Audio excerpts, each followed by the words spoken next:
اللہ الرحمن الرحیم۔ معزز خواتین و حضرات،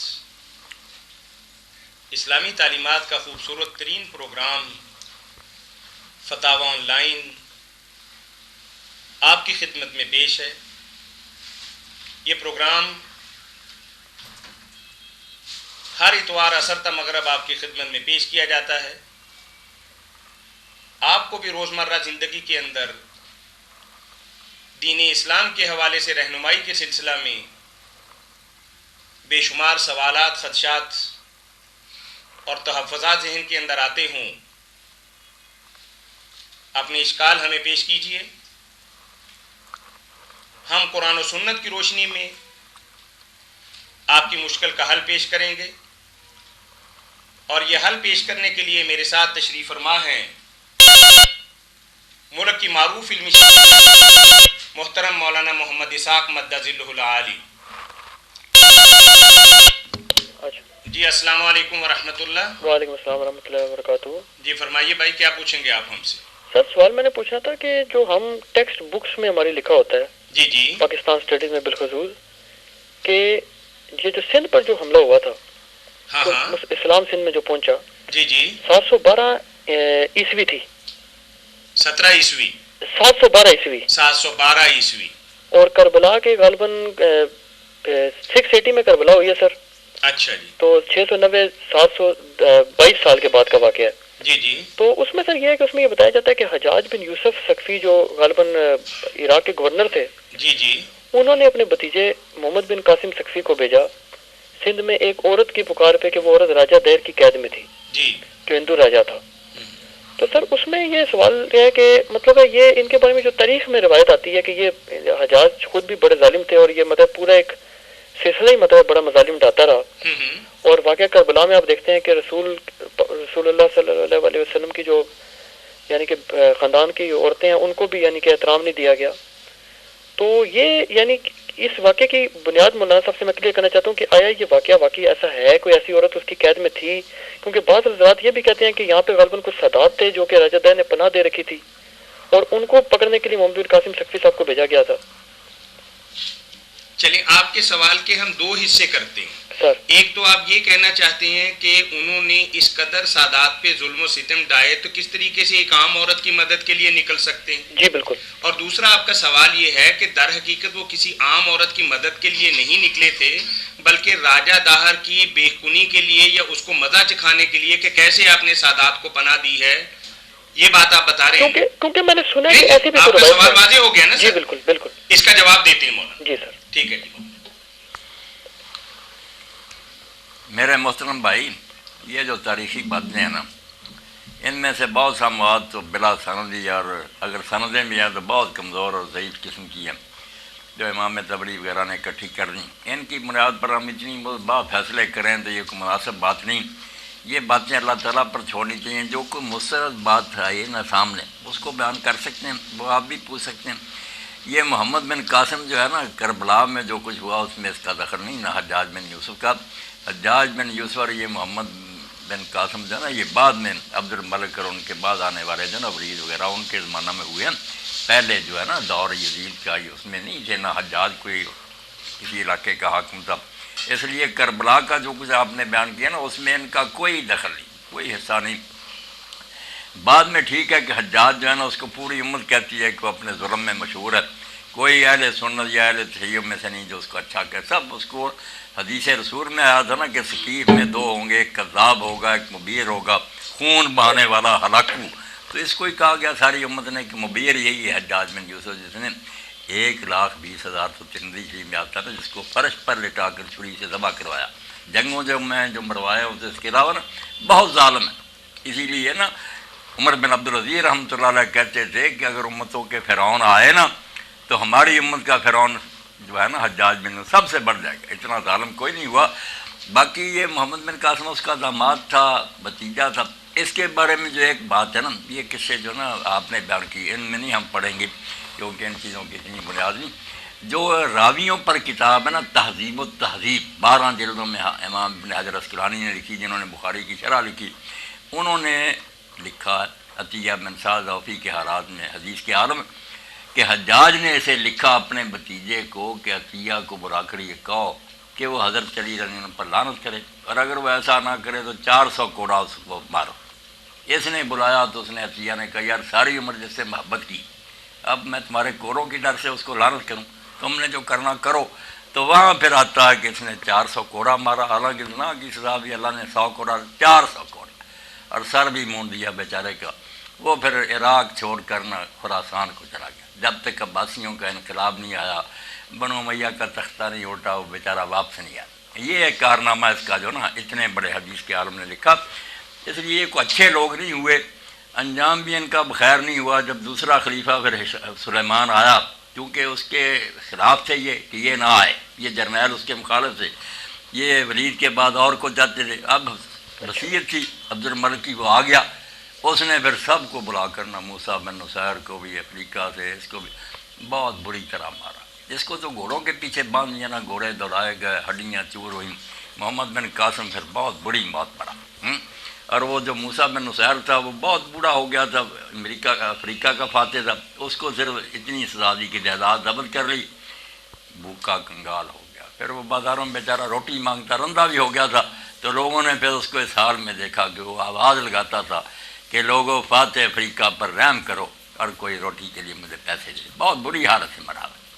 اچھا چلیں بات واضح ہوگی بھائی۔ جی سر، یہ کوئی اور سوال ہے آپ کے ذہن میں؟ سر اور سوال میرا یہ تھا کہ مولانا جی مولانا کے مطلب میں نے کافی خطابات وغیرہ سنے ہیں، میں تو ذاتی طور پہ بڑا ان کا فین ہوں۔ جی تو میری کچھ ایسے حضرات ہیں نہیں، آپ نا ٹیپیکل سوال کیجئے گا، بس ایک نا تھوڑا سا مطلب ایک آدھ سطر کا، تاکہ آسانی رہے بات۔ آسانی، اور لوگوں نے بھی سوال کرنے بے شمار احباب بیٹھے بھی ہیں اور کچھ لائن میں کال کرنے والے بھی ہوں۔ اچھا سر، سوال میرا دراصل اور لوگوں نے بھی سوال کرنے نا، آپ ایک آدھ سوال کر لیا کریں۔ جو مولانا کے ناقدین ہیں وہ یہ کہتے ہیں کہ جو مولانا جو باتیں بیان کرتے ہیں یہ اہل حدیث مکتب فکر میں یا اہل سنت بریلوی مکتب فکر میں یا اہل حدیث مکتب فکر میں یا دیوبند میں کسی کی بھی نہیں ہے۔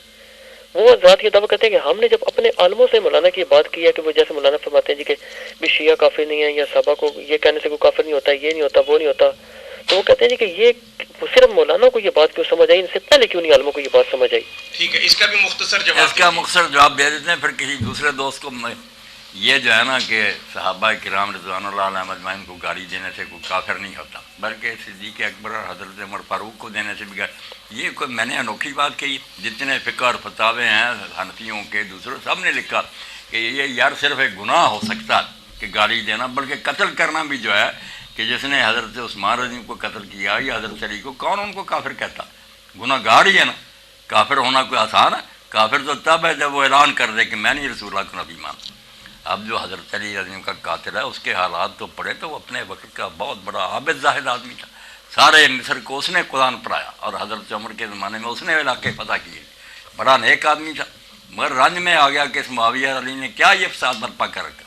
3 آدمیوں نے کعبے میں قسم اٹھائی، وہ چلے گئے مختلف شہروں میں، ایک کا داؤ لگ گیا، حضرت علی قتل ہو گئے، معاویہ اس دن آئے نہیں، ان کو وہ بھی بچ گئے، عمر بن عاص تھوڑے بعد زخمی ہوئے، وہ بھی پھر بچ گئے، حضرت علی شہید ہو گئے۔ بندے وہ سارے نمازی دیندار سے، کافر کیا کہیں یار، حالات ایسے ہو گئے تھے، کوئی کسی خیال کا ہو گیا۔ کافر کہنے والے توبہ کریں، بالکل ہر دن کہ سب و شیخین لیسا بکو ہے، برائی ہے بس۔ جی السلام علیکم ورحمۃ اللہ۔ وعلیکم السلام۔ جی فتاوی on line? G فتاوی on line بھائی۔ جی مولانا صاحب بیٹھے؟ جی الحمدللہ، تشریف فرمائیں جی۔ السلام علیکم مولانا صاحب۔ وعلیکم السلام ورحمۃ اللہ وبرکاتہ۔ کیا حال ہے مولانا صاحب؟ ہاں خیریت، آپ بتائیں نا، خیریت سے ہیں؟ ہاں جی اللہ کا شکر ہے، آپ سے دوسری دفعہ بات ہو رہی ہے، پچھلے جمعے کو بھی ہوئی تھی۔ جی فرمائیے، سوال کیا ہے آپ کا بھائی؟ جی سوال یہ کہ نا یہ جو وضو ٹوٹنے کے بارے میں سنا ہے کہ اگر نماز پڑھ رہے ہو تو اس پر اگر شک ہو کہ وضو ٹوٹ گیا ہے تو اس سے وضو نہیں ٹوٹتا جب تک یقین نہ ہو جائے۔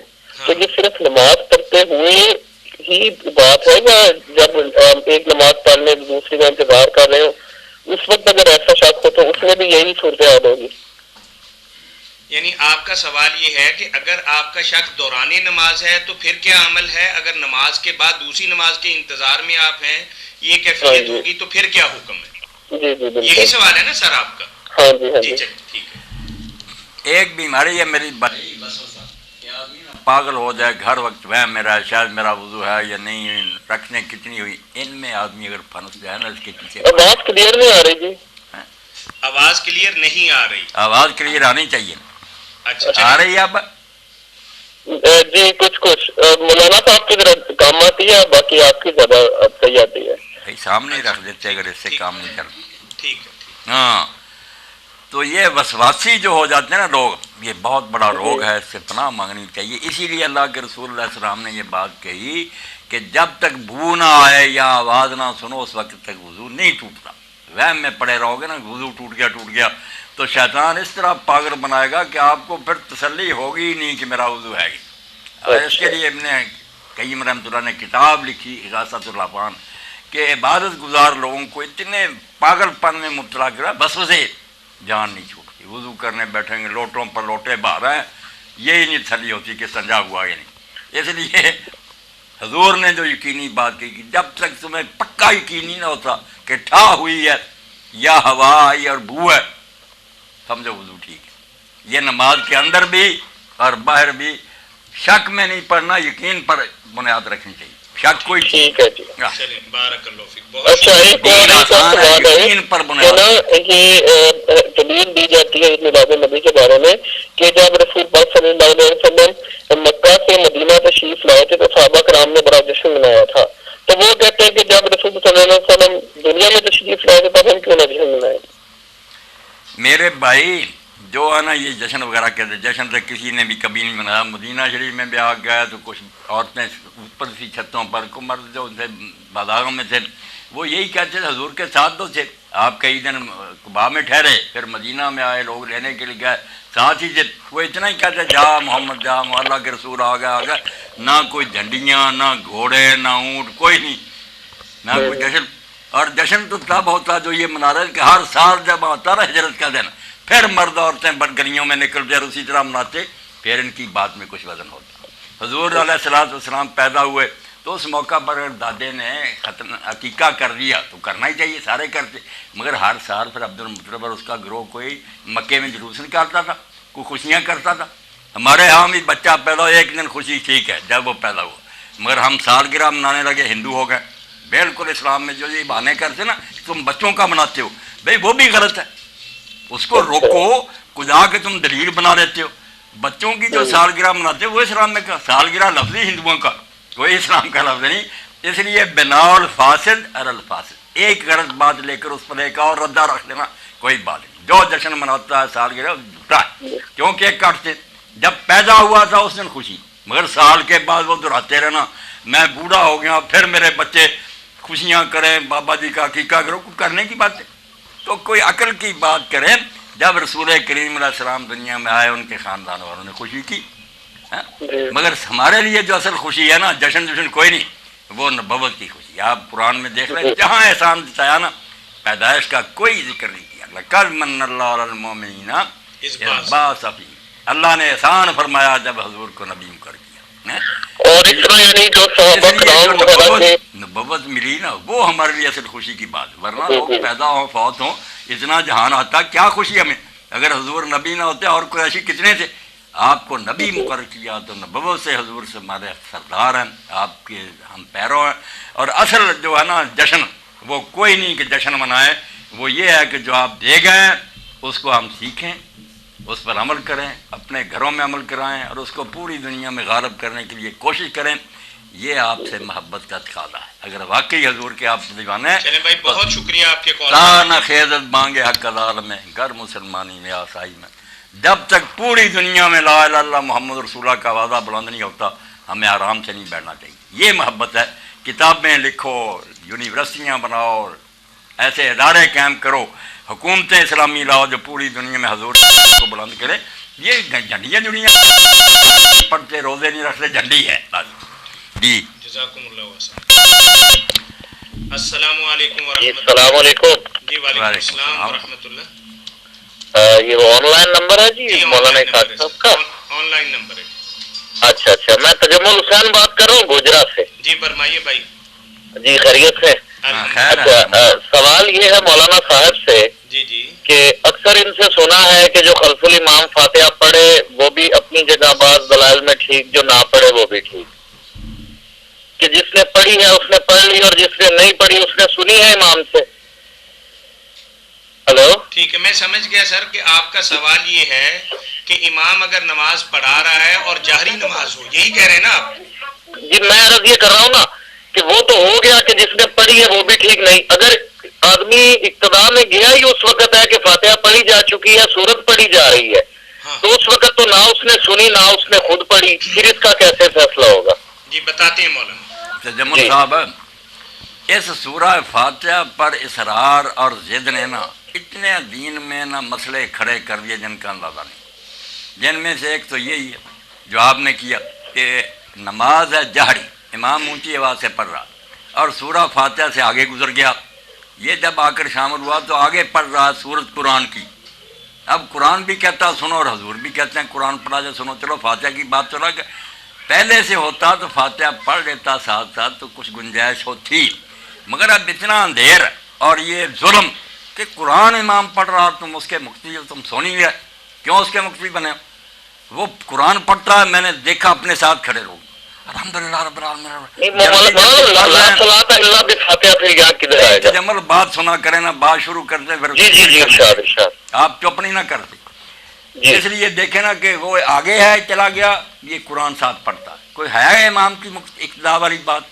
اگر اس کا قرآن نہیں سنا اس کے پیچھے کیوں کھڑے؟ دوسری بات انہوں نے پھر یہ نکالی کہ اگر آدمی رکوع میں آ کر شامل ہونا، پوری امت خدا گواہ میں یہاں بیٹھ کر کہتا ہوں ایک عالم بھی نہیں مخالف تھا کہ وہ رکعت ہو جاتی ہے.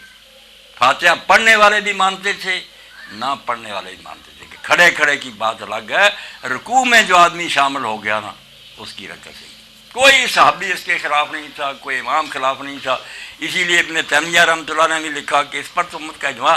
اور اب بھی جو کتابیں آئی ہیں بلوغ المرام کی شرح ساتھ نجدی علماء کی، انہوں نے کہا یار یہ کوئی مسئلہ ہے کہ رکوع کی رکعت نہیں ہوتی؟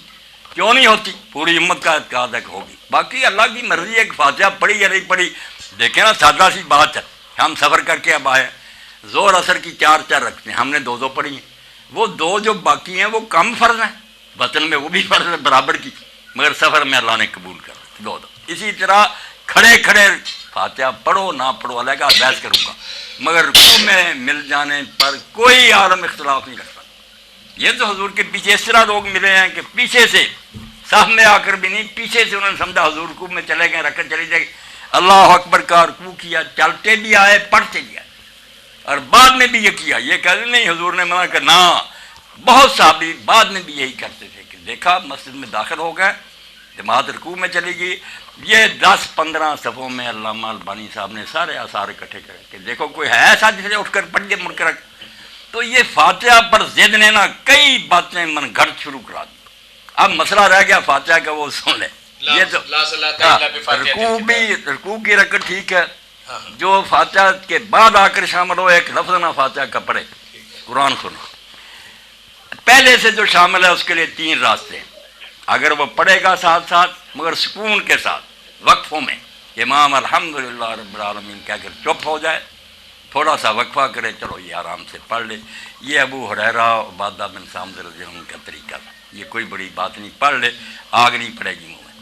اور اگر نہ پڑھے پھر بھی ٹھیک ہے. زیادہ صحابہ کرام اونچی آواز سے جب امام پڑھے تو کسی نماز میں پیچھے نہیں پڑھتے. زیادہ تھوڑے وہ تھے جو کسی نماز میں نہیں پیچھے پڑھتے.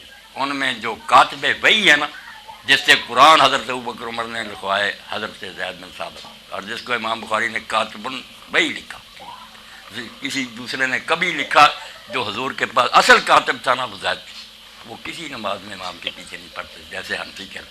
اس لیے یہ تینوں طریقے جو میں کہہ رہا ہوں نمازیں ٹھیک ہیں، بالکل نہ پڑھے، ہر حال میں پڑھے.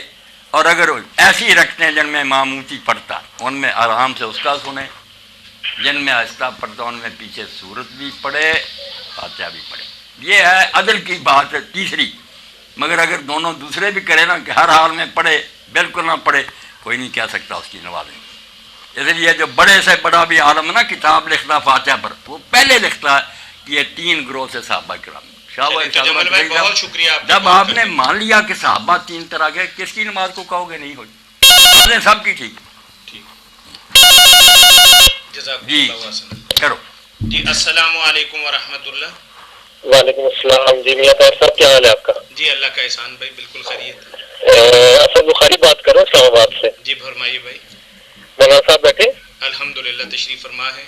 جی مولانا صاحب کیا ہے؟ السلام علیکم, کیا حال ہے آپ کا؟ وعلیکم السلام ورحمۃ اللہ. اسد صاحب خیریت سے ہیں؟ جی آپ کی آواز بڑی کم آ رہی ہے.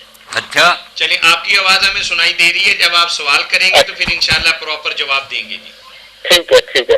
اچھا مولانا صاحب میرا آپ سے سوال ہے ایک تاریخی حوالے سے کہ واقعہ کربلا کے اوپر آپ کا میں لیکچر سن رہا تھا اور آپ کے لیکچر ماشاءاللہ بڑے اچھے ہیں. تو اس میں ایک سوال ہے کہ اگر یزید جو تھا وہ امام حسین سے بیعت کا مطالبہ نہ کرتا, مطلب جس طرح اس کی حکومت چل رہی تھی اس طرح چلتی رہتی, لیکن امام حسین کو تنگ نہ کرتا اور ان سے بیعت کا مطالبہ نہ کرتا, تو پھر امام حسین کا رائے عمل کیا ہوتا؟ ایسا صاحب جو یزید کی سینہ ولیت دی, یہ بعد میں نا بیعت کا مطالبہ کرنا بھی اس کا بالکل ناجائز تھا. بیعت کا مطالبہ مجھے آواز بالکل بھی نہیں آ رہی. یہ یار رکھ دو نا بھائی سامنے, اور نہیں سمجھ ان کو لوگوں کو آ رہی, بہت نقصان ہو رہا ہے. رکھنا یار لوگوں کو بات ہی نہ سنائی ہے فائدہ کیا. جی ٹھیک. اسد بھائی اب آواز آ رہی ہے ہماری؟ کیا ٹھیک ہے. جی اسد بھائی.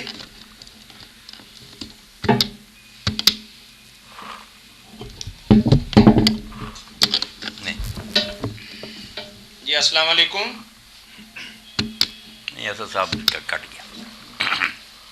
چلو کوئی اور سوال کریں, ان کا بھی آ جائے گا. سوال ہے, اے لو کاغذ لکھ کے دیں. کاغذ پر لکھ کر دے دینا. آپ سکون سے پھر کاغذ دے دو نا شاباش, سب لوگوں کو تقسیم کر دو, جس نے بھی کوئی سوال کرنا ہے شاباش لکھ دو. جی السلام علیکم. وعلیکم السلام. یہ تو فہد جی آ گیا. فتاوی آن لائن. فہد بھائی کیا حال ہے؟ فہد بول رہا ہوں. میں نے ایک حدیث شریف کا پوچھنا تھا مولانا صاحب سے. پوچھ لیں. ہیلو. جی جی ہیلو. جی حدیث شریف ہے, جو شخص بدعت کرے یا کسی بدعت کرنے والے کو جگہ دے اس پر خدا, فرشتوں کی اور تمام لوگوں کی لعنت, نہ اس کی کوئی نفل عبادت قبول کی جائے گی اور نہ ہی پر. یہ اس سے اب یہ کافی سخت حدیث نہیں ہے, اسے ہمیں کیا کہتے ہیں جو لوگ بدعت کرتے ہیں ان سے پھر ہمیں نہیں بات چیت کرنی چاہیے. اور یہ روایت آپ نے فہد کہاں سے پڑھی ہے؟ یہ اس کے نیچے لکھا ہے صحیح بخاری جلد 2 حدیث 413 باب جہاد کے بیان میں.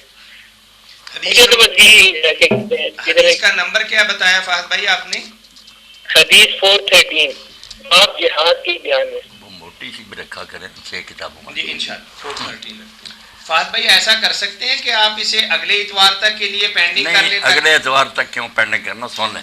یہ روایت جو ہے نا کہ بدعتی کی جو تعظیم کرے یا بدعت نکالے اس کا نہ فرض اللہ قبول کرتا ہے نہ نفل قبول کرتا ہے, اس پر اللہ فرشتوں کی لعنت ہے.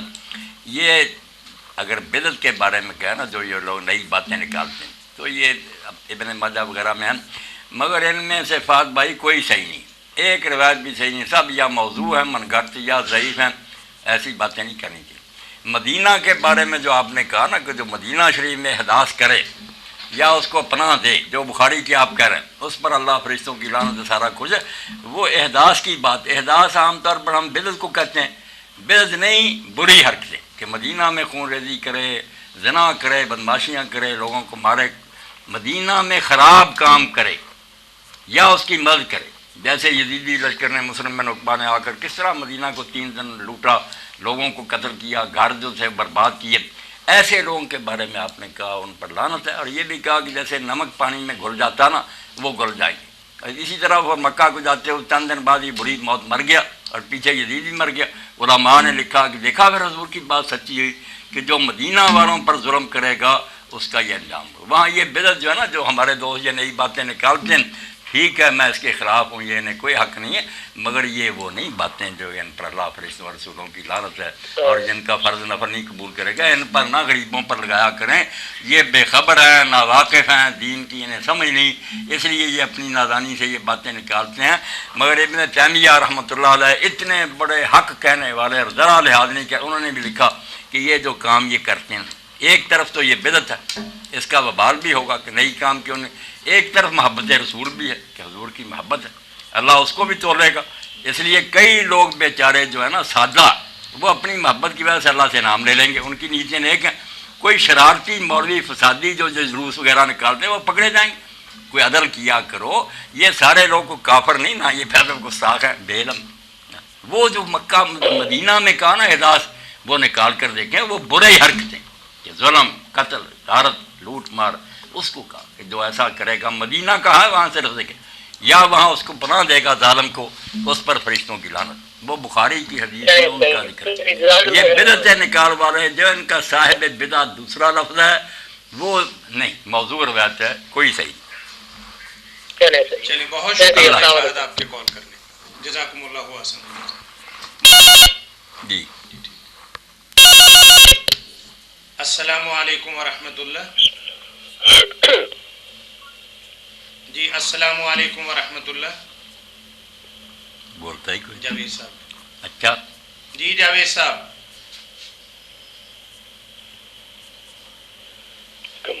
جی السلام علیکم۔ جی السلام علیکم، بات کیجیے، ہم سن رہے ہیں آپ کی بات۔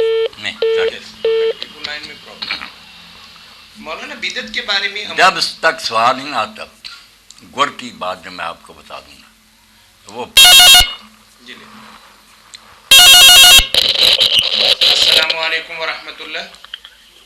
وعلیکم السلام۔ جی میرا سوال یہ ہے کہ کہتے ہیں کہ نیک انسان جس کے اعمال اچھے ہوں تو اس کے جو جان نکلنے کا وقت ہے تو اس کی روح آسانی سے نکلے گی، لیکن یہ سنا ہے کہ اللہ کے نبی نے یہ فرمایا کہ میری جان نکلنے کا وقت جب آیا تو مجھے یوں لگا کہ میرے اوپر احد پہاڑ گر گیا ہے۔ تو پھر یہ کیسے تفریق ہوگی کہ ایک انسان جو برے اعمال کرتا ہے اور ایک طرف اللہ تعالیٰ کے نبی ہے جن کی ذات جو ہے وہ اتنی مقدس اور ہے؟ جی ٹھیک ہے، ٹھیک ہے، ٹھیک ہے۔ ہاں، جو جان نکلنے کا بتائیں کہ وہ جی ٹھیک ہے، بتا۔ یہ جو بات کہتے ہیں نا کہ جو نیک آدمی ہوتا ہے اس کی روح بڑی آسانی سے نکلتی ہے، نزا کا وقت اس پر آسان ہوتا، یہ کوئی مسئلہ نہیں، نہ یہ کوئی بات ہے، نہ کوئی علامت ہے اس کی کہ نیک ہے یا بد ہے۔ کبھی بد جو ہے نا بیٹھے بیٹھے مر جاتے ہیں، کوئی تکلیف نہیں ہوتی، کبھی نیک بڑی تکلیفیں دیکھتے ہیں، کئی سال بیمار فالج اور دوسری بیماریاں، کوئی اس کو نہ سمجھے نیک بد کی نشانی ہے۔ یہ اللہ تعالیٰ کی طرف سے ہے کہ کسی ظالم کو اگر اللہ نے آسانی سے مار دیا تو اس کو سمجھیں تو یہ بری موت ہے، جو ہے نا اچانک مر گیا، کوئی دکھ نہیں دیکھا، کوئی اچھا نہ سمجھے، اخلاق تو اصل سمجھے اس کے کہ یہ ناراضگی کی پکڑ ہے، جیسے پولیس چھاپا مارتی ہے اچانک گرفتار کرتی ہے، یہ وہ بات ہے کہ توبہ کا موقع نہیں ملا، کسی سے کوئی معاملہ طے نہیں کر سکا۔ موت کے لمحے کی سختی کی بات کر رہی ہوں کہ اس لمحے سختی جو ہے وہ نہیں، وہی بتا رہا ہوں کہ لمحہ سخت آئے یا کوئی آئے کوئی بات نہیں۔ اللہ کے رسول علیہ السلام کی تکلیف جو تھی اس کو دیکھ کر ہی ام المومنین عائشہ رضی اللہ عنہا نے کہا کہ مجھے بڑی یہ خواہش تھی کہ میری جان آرام سے نکلے، مگر جب حضور کی تکلیف دیکھی تو میرے دل سے یہ بات جاتی رہی کہ یہ کوئی اچھی بات ہوتی تو اللہ کے رسول کو نصیب نہ ہوتی۔ یہ بیماری میں جو ہے نا تلخیاں اور تکلیفیں، یہ تو بہت اچھی بات ہے کہ وہ اللہ کی طرف توجہ کرتا، اللہ سے دعائیں کرتا، خلق خدا سے معافی مانگتا، کسی کے ساتھ ظلم ہو گیا اس کا تلافی اس کی کرتا، کوئی برا نہ جانے اس کو۔ اگلی بات یہاں پریشانی دیکھ کر حضرت سیدہ فاطمہ تو زہرا روئی تھی نا کہ ہائے میرے ابے کی تکلیف، تو آپ نے فرمایا بیٹا تیرے ابے کی اس کے بعد کوئی تکلیف، یہی مرض ہے، اس کے بعد اس کے لیے راحتیں۔ تو دنیا میں تکلیف کا آ جانا کوئی بری علامت نہیں، اور کسی کا آرام سے مرنا کوئی اچھی نشانی نہیں۔ جزاکم اللہ۔ یہ بات تو میں کہہ رہا تھا چلو ماشاء اللہ۔ السلام علیکم ورحمۃ اللہ۔ ہیلو، جی السلام علیکم ورحمۃ اللہ۔ وعلیکم السلام ورحمۃ اللہ وبرکاتہ۔ جی جاوید صاحب اللہ خیریت سے رکھے۔ جی جی بالکل آن لائن ہے، بات سن رہے ہیں آپ۔ ماشاء اللہ، آپ کو ایک دفعہ پھر اس بابرکت محفل کی بہت زیادہ مبارک ہو۔ اللہ تعالیٰ آپ کو بھی برکتیں نصیب کرے، جزاک اللہ، جزاک اللہ، قبول فرمائے اللہ یہ کوشش۔ جزاک اللہ۔ یہ جی۔ جتنے پیارے بھائی یہ بابرکت محفل میں شریک ہیں، حاضرین اور سامعین، ان سب کو میری طرف سے بہت زیادہ دلی مبارکباد اور بہت زیادہ سب کو سلام عرض ہو۔ آپ سب کو خوش رکھے اللہ۔ جاوید بول رہا ہوں لندن سے، تو میں نے کہا چلو مبارکباد کے ساتھ ساتھ ایک چھوٹا سا سوال پوچھ لیں جاوید صاحب. جی اچھا، گزارش یہ ہے کہ مولانا صاحب آج کے دور میں اللہ کے نبی صلی اللہ علیہ وسلم سے محبت کا صحیح طریقہ کیا ہے اور کس طرح آج کے دور میں ان کے اسوہ حسنہ کو اجاگر کیا جا سکتا ہے، عملی طور پر بھی اور ظاہری طور پر؟ ظاہری طور پر تو ہم دیکھتے ہیں آج کے کوئی جو ہے نا کوئی کمی نہیں ہے، تو اب اس کو کیا صحیح طریقے سے اس کو کس طرح کیا جا سکتا ہے؟ بالکل جاوید صاحب، آپ کی بات جو ہے نا، سورہ فاتحہ میں جو آخری لفظ ہم پڑھتے ہیں نا، جی جی اس میں یہی بات بیان کی گئی ہے کہ ایک لوگ تو وہ ہیں جن کی نیتیں بری ہیں، ان کو اللہ نے غیر المغضوب علیہم الضالین، ان کو گمراہ جو ضالین ہیں یہ برے نہیں. بات سن لیں آپ، یہ بھٹکے ہوئے راہ سے نیتیں نیک ہیں، حق کی تلاش کے لیے نکلے ہیں، حضور سے محبت کے لیے نکلے، مگر راستہ نہیں آتا، غلط طریقے سے مناتے ہیں، اسی لیے یہ بعد میں آئے. غیر المغضوب علیہم پہلے ہے کہ ان پر تو اللہ کا غضب ہے.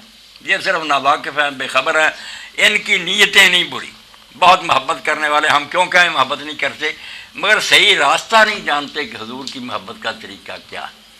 تو اس سلسلے میں نا میں آپ سے پہلے بھی بیان کرنے لگا تھا ایک بات جو سب دوستوں کے لیے کہ امام مالک رحمۃ اللہ نے کہی کہ 3 باتیں تو ہم سب مسلمان مانتے ہیں. ایک یہ کہ قرآن مجید کی آیت پر حق الیوم اکملت لکم دینکم، اللہ نے کہہ دیا آج میں نے دین مکمل کر لیا.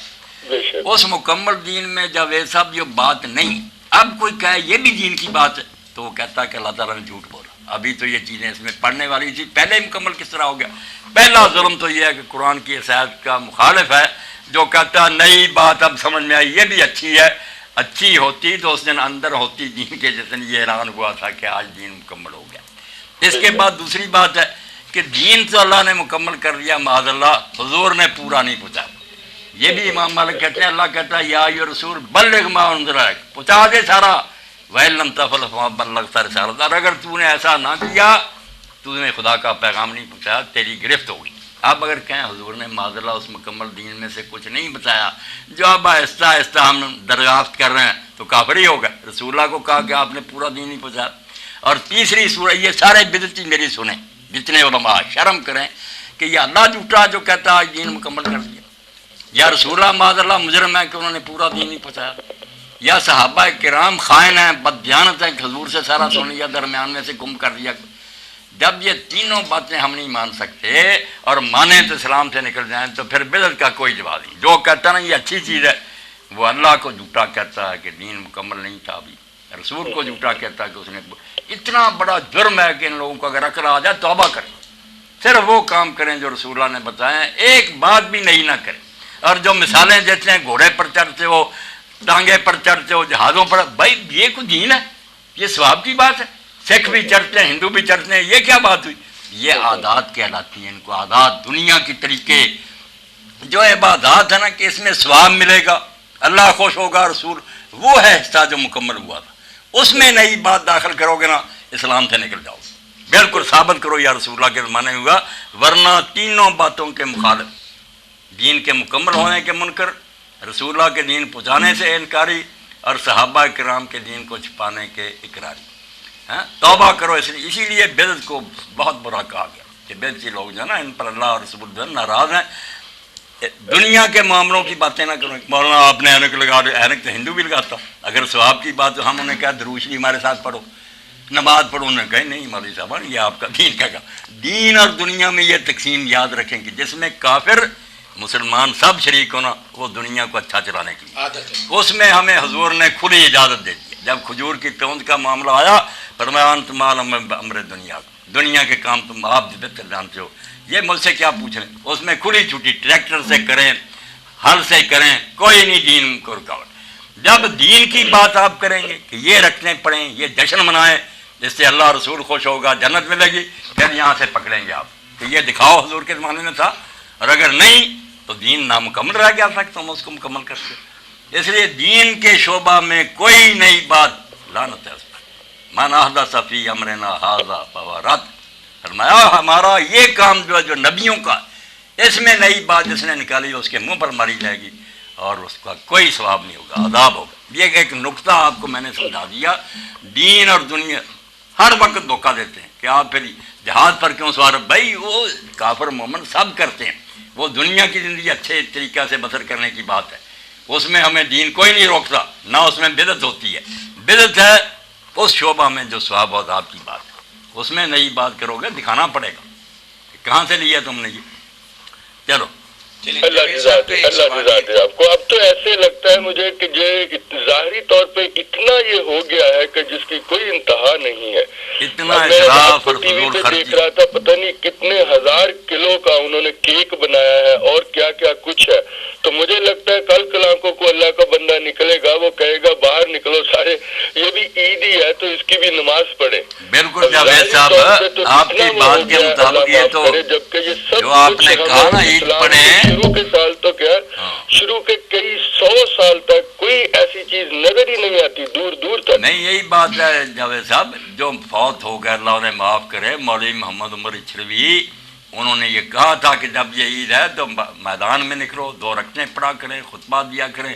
اور اب تو سننے میں یہاں پاکستان میں آیا کہ قربانی کی بھی تیاری ہو گئی ہے کہ ہر عید میلاد پر لیے لوگ جانور قربان کیا کریں گے، روزہ رکھیں گے، نیا دین بنا رہے ہیں۔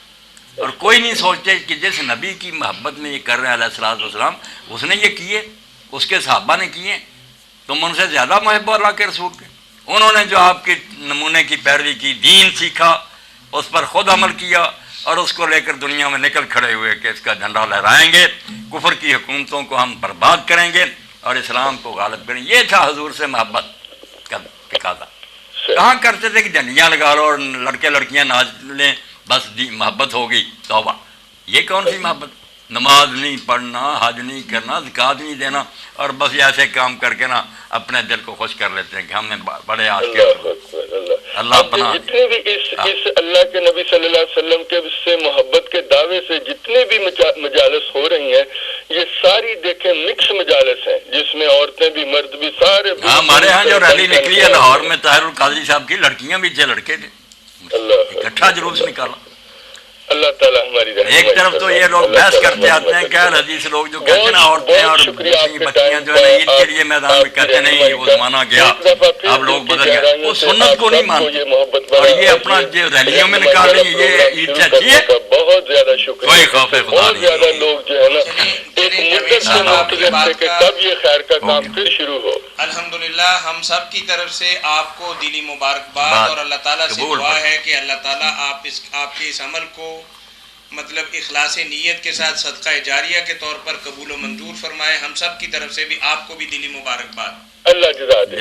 جاوید صاحب کی بات کا تسلسل محبت کیا ہے؟ علامہ اقبال کہتے ہیں عاشقی محکم ساز تقریر یار، اگر تو حضور کا عاشق ہے نا تو حضور کی پیروی جو کیا کر، جو نہیں کیا نہ کر۔ وعلیکم السلام جی، اسد بخاری بات کر رہا ہوں، آواز کا مسئلہ حل ہو گیا؟ ہاں کریں جی ہو گیا، جی فرمائیے۔ جی وہ میں نے سوال کیا تھا، اس کا پتہ نہیں بڑا جواب دیا یا نہیں دیا، میری تو کال ڈسکنیکٹ ہو گئی تھی۔ ڈسکنیکٹ ہوگی کریں نا اسد صاحب؟ آپ نے کربلا کے حوالے سے سوال کیا تھا نا؟ ہم نے بھی جواب اسی لیے نہیں دیا کہ اسد صاحب کا رابطہ کٹ گیا، فائدہ کوئی نہیں انہیں۔ میں آپ کا سوال ذرا دوہرا دیتا ہوں، دیکھ لیجئے کہ یہی آپ کا سوال تھا۔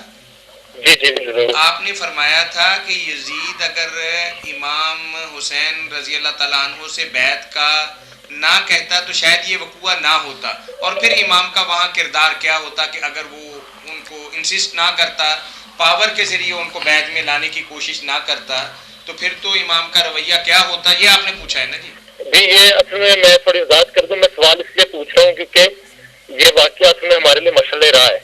تو 2 طرح کے لوگ ہیں، ایک تو کہتے ہیں کہ حکومت کے خلاف کوئی خروج یا کوئی ایکشن کرنے نہیں چاہیے، اور دوسرے یہ کہتے ہیں کہ فار ایگزامپل حکومت تو بری ہے لیکن وہ اگر ہمیں تنگ نہیں کر رہی، ہم سے وہ پنگا نہیں لے رہی، ہم سے بیعت کا مطالبہ نہیں کر رہی، تو پھر ہم ان کے خلاف کوئی ایکشن نہیں لیں گے۔ لیکن دوسرے یہ کہتے ہیں کہ اگر یزید ہمیں نہیں چھیڑا تو یہ نہیں ہے کہ ہم سمجھ گیا، آپ کا سوال تو وہی ہے نا جو ہم نے ایک لفظ کے اندر دوہرا دیا۔ جی بالکل وہی ہے، ایک ہی سوال ہے نا، باقی تو ظاہر ہے کہ اس کے پیچھے ایک لمبی چوڑی لمبی ہاں جی جی مولانا صاحب ہاں جی مولانا۔ یہ اسد بخاری صاحب اللہ آپ کو سلامت رکھے، تھوڑے دن ہوئے اور ہمراہ میں نا یہ قرآن اور کربلا پر بات ہوئی تھی، لوگوں نے اپنی اپنی باتیں کہیں، میں نے ساری بات وہاں یہ بیان کر دی کہ اصل میں لوگ جو ہے نا بخاری صاحب یزید کی ولی عہدی سے بات شروع کر دی۔ یہ تاریخ کا بہت بڑا فرار ہے، لوگوں کو بیوقوف بنایا ہوا ہے، جس کی وجہ سے کربلا کی کوئی سمجھ نہیں آتی کہ کہ چلو ایک آدمی برا بھی آ گیا تو اس پر مر جانا تھا.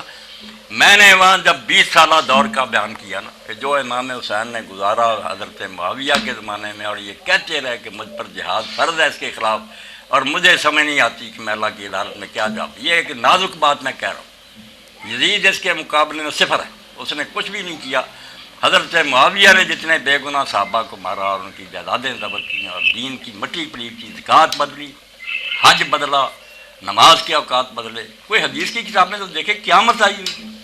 امام حسین بیچارے کہتے تھے میرے بھائی نے صلح جو کر رہی میں اس کو نبھا رہا ہوں، اور دیکھ رہا ہوں کہ آخری شرط پر تو رہے گا کہ کسی کو مقررہ کر کے دے امت تو نہیں. وہ شورا کی شرط اگر رہ گئی تو چلو میں برداشت کر، ورنہ جہاد تو تیرے خلاف فرض ہے. یہ خط لکھا کہ جو دن میرا تیری زندگی میں گزرا، ایک ایک بات ایسی ہے جو دین کی مٹی تو نے پلیٹ کر دی.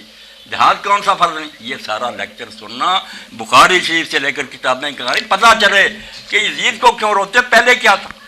دین اسلام پہ مٹی پلیت ہو گئی، برباد کر کے رکھ دیا. جہاد تو اس وقت ہی فرض تھا، مگر جب آخری بات بھی انہوں نے نہ مانی، معاہدے کے خلاف ولی عہد بنا دی، اور ولی عہدی کے لیے بھی بڑے ظلم سے کام لیا. یہ بیعت تو بعد کی بات ہے نا. صحیح بخاری میں جب پڑھتے ہیں کہ اس کے گورنر مروان نے مدینہ میں اعلان کیا ممبر پر کہ امیر المومنین نے یہ فیصلہ کیا کہ اپنے بعد اپنے بیٹے کو بنا دے، اور یہ ابو بکر عمر کی سنت ہے. ابو بکر بھی اپنی زندگی میں عمر کو بنا گئے. تو حضرت ابو بکر کے بیٹے عبد الرحمن کھڑے ہو گئے، انہوں نے کہا یار خدا سے ڈرو، شرم کرو. یہ ابو بکر عمر کا طریقہ. اس نے اپنے بیٹوں میں سے کسی کو بنایا، خاندان میں سے کسی کو بنایا. عمر کیا اس کا لگتا تھا؟ امت کا ایک بہترین آدمی تھا، وہ نامینیٹ کیا، امت نے اس کو قبول کر لیا. بلا کر لوگوں سے پوچھا کہ میں اس کو بنانے والا راضی ہو؟ کچھ لوگوں نے کہا اس کی طبیعت سخت ہے، باقیوں نے کہا نہیں ٹھیک ہے. کچھ ہے مثال تمہاری؟ تم ہرکل کی سنت کو زندہ کر رہے ہیں. یہ لفظ کیا ہے کہ کافر بادشاہ کا طریقہ زندہ کر رہا ہے کہ باپ مرے بیٹا. یہ صحیح بخاری سے پڑھنا. تو مروان نے حکم دے دیا کہ گرفتار کرو ابو بکر کے بیٹے کو. وہ بھاگ کر اماں عائشہ کے گھر میں شامل داخل ہو گیا اپنی بہن کے، اور یہ دروازے پر گیا گورنر. اس نے کہا یہی ہے جس کے بارے میں سورہ کاف کی آیتیں اتری، کافر کا بیان. کہا اس کے بارے میں تو ام المومنین نے اندر سے جواب دیا تو جھوٹ بکتا، ہمارے بارے میں کوئی آیتیں ابو بکر کے خاندان کے لیے نہیں اتری سوائے وہ آیتیں جو میری بٹی سے اتری. تو غلط بیان کر رہا کہ قرآن اب عبد الرحمن کے بارے ہے. تو عبد الرحمن بیچارہ پھر حضرت معاویہ خود مدینہ آئے، اور ان چاروں آدمیوں کو جو خلاف تھے، وہ چار نہیں تھے، امت تھی پوری، سب انہی کے تابع تھے. عبد الرحمن بن ابو بکر، عبداللہ بن عمر، اور حضرت حسین بن علی اور عبداللہ بن زبیر. ان سے بڑا اس وقت امت میں کون تھا؟ گننے کو تو اسمبلی میں 150 آدمی، مگر ساری امت ہے. وہ 4 آدمی منکر تھے، ہم نے یہ بات کرے. تو یہاں میرے مگر سختی کی یہ نکل مکہ کو نکل گیا بیچارے سختی کی بات. وہاں حضرت معاویہ گئے اور پھر باہر بلایا، ان سے باتیں کی اور بہت رشوت دینے کی کوشش کی کہ تمہارے چچا کا بھائی ہے، جو بیٹا ہے، جو تم کہو گے وہی کرے گا، بس برائے نام. وہ نہیں مانے. حضرت عبداللہ بن زبیر نے کہا یا رسول اللہ کی طرح کر کہ امت کو چھوڑ جا، لوگ بہتر آدمی چن لیں گے، یا ابو بکر کی طرح کر کے خاندان کو چھوڑ دے، کوئی اچھا آدمی امت سے چلا. اب تو اسعد بن ربیع وقاص جیسے جنتی صحابہ موجود ہیں. یا پھر کمیٹی بنا دی. اس نے کوئی بات نہیں مانی اور کہنے لگا اچھا تم سے نپٹوں. اب خدا گواہ صحیح روایت کے ممبر پر چڑھا مکہ میں، ان چاروں کو نیچے بٹھایا، ان پر نگران مقرر کیے کہ اگر یہ زبان کھولنے لگے سر اڑا دو، اور ممبر پر حرم شریف میں جھوٹ بولا کہ یہ 4 آدمی مخالف سے، ان چاروں نے بیعت کر لی ہے، یہ راضی ہو گئے. یہ بیچارے چپ رہے، سر پر کھڑے تھے کہ بولے سر اڑا دو. بعد میں چلا گیا اور لوگوں نے کہا تم نے بیعت کری، انہوں نے کہا خدا گواہ ہم نے اس کی کوئی بیعت نہیں، جھوٹ بول. یہ بھائی اسد بخاری جو بیڑا پہلے غرق ہو رہا تھا وہی ناجائز تھا، اور پھر بیعت لینے کے لیے دباؤ ڈالنا شروع کیا. گورنر کو لکھ دیا مدینے کے لا رخصت، ذرا نرمی نہیں کرنی ان سے، زبردستی بیعت لو. وہ عبد الرحمن بن ابی بکر بیچارہ مکے نکل گیا، پہاڑوں میں چھپ گیا حبشی مقام پر، وہاں مرا، سویا ہی رہ گیا. حضرت عائشہ رضی کو بہت دیر تک شک رہا کہ یہ معاویہ نے مروایا اس کو، اس طرح کو مرتا. بعد میں پتہ چلا کہ نہیں، وہ بیچارے وہ جو فوت ہو گئے. باقیوں کی شامت آ گئی، عبداللہ بن زبیر کی بھی اور حضرت امام حسین کی بھی. تو پہلے جو ولی عہدی ہوئی نا، کعبے نے جھوٹ بول کے وہی ناجائز. اس لیے امام حسین یزید نام بھی برا ہوتا، اس آئین کی خلاف ورزی کو کیسے برداشت کرتے کہ بھائی سے معاہدہ کیا تھا کہ شورا ہوگی، اس کو توڑا، حرم میں جھوٹ بولا. اور ایک نالائق آدمی کو اتنے صحابہ کی موجود ہے، 36 سال کا ہے صرف، حضرت عثمان کے زمانے پیدا ہو، صحابہ مر گئے نہیں کوئی بات نہیں. اس لیے اسد بخاری صاحب یہ جو ہے نا شروع کرتے یزید سے کہ وہ شرابی تھا، یہ بیوقوف لوگ. وہ بالکل زانی شرابی بھی ہوتا پھر بھی کوئی سیٹ اپ ٹھیک ہوتا, نظام درست ہوتا اور صحیح طریقے سے چنا جاتا تو حضرت حسین مان لیتے. مگر یہاں تو قدم قدم پر آئین کی مٹی پلیت ہو رہی. حضرت حسن سے جو وعدہ تھا کہ شورا ہوگی وہ توڑ دیا. جو بات تھی جھوٹ بول کر کے چاروں بیعت کر چکے, لوگوں کو دھوکہ دیا. اس لیے آپ اس پورے کو پڑھنے کی کوشش کریں اور یزید کے بعد بھی جو آئے نا اس کو دیکھیں کہ حسین رضی اللہ کی نگاہ دیکھ رہی کہ یزید سے جو بعد میں آئیں گے دن بدن برے ہوں. اور وقت آیا, میں ایک چیز مثال آپ کو دے دوں, اس کا نام ولید بن یزید بن عبد الملک تھا. عبد الملک کا پوتا تھا, یہ بھی خلیفہ ہو گیا. تو اس نے پھر کعبہ شریف کے برابر جتنا سائز کعبہ اتنا خیمہ بنوایا, شراب کے مٹکے ساتھ لیے, گانے حج کے لیے چلا. کعبے کی چھت پر یہ لگا کر نا خیمہ, وہاں شراب پیں گا اور گانے سنوں گا. وہ تو قتل کر دیا گیا, امت اٹھ کھڑی ہے اس کو. اس لیے یہ بات یزید کی نہیں تھی, پورا نظام تبدیل ہو رہا تھا, پہلے بھی برا اور بعد میں دن بدن برا ہے. تو امام حسین رضی اللہ نے جو قدم اٹھایا اس کو کوئی نہ کہے خروج نہ کوئی جنگ. اس طرح جنگ ہوتی ہے کہ آدمی اپنی بہنوں کو لے لے اور بیٹیوں کو لے لے میدان میں نکل جائے. بوڑھا جس کی داڑھی سرخ ہو چکی, یہ صرف احتجاجی نوٹ تھا, جیسے ایک جج صحیح فیصلہ لکھ لیتا نا کہ کرتے رہو جب تم کر. امام حسین جانتا نہیں تھا کہ میرا باپ جب پوری امت کا خلیفہ تھا, اس معاویہ نے اس کو بے بس کر دیا علی کو. حسن اتنے بڑے لشکر لے کر گیا, وہ بس اب میرے پاس کون سی فوج ہے, 20 سال ہو گیا اس کو دماغ کرتے ہوئے, کون فوج آئے گی. انہوں نے صرف دیکھا کہ میں معمولی آدمی نہیں ہوں, امت جانتی ہے. 50 سال تو حضور کو ہوئے قبر میں گئے, میں آپ کا نواسا ہوں, آپ کے کندھوں پر سواری کی ہے, حضور نے میرے ہونٹ چومے ہیں, میرے لیے سجدے لمبے کیے. میں جب میدان میں نکل کر جان دوں گا نا, اور صرف یہ بتانے کے لیے کہ ہوتا رہے جو ہوتا, میں روک نہیں اس کو سکتا, میرے پاس کوئی لشکر نہیں. مگر یہ کام خلاف شرع. اس سے جو لائن لکھی گئی نا, پڑھے لکھے لوگ, امر المسلمین اور اسلام, ان کو حسین نے جدا کر دیا. اسلام اور ہے, مسلمان جو کچھ کر رہے ہیں اور یہ کرتے رہے, یہ سب خلاف شرع. جیسے ہمارے یہاں کوئی جج جو ہے نا کسی ڈکٹیٹر کے دور میں لے رہے, ہوتا رہے جو کر رہا ہے, مگر ہے یہ غیر آئین.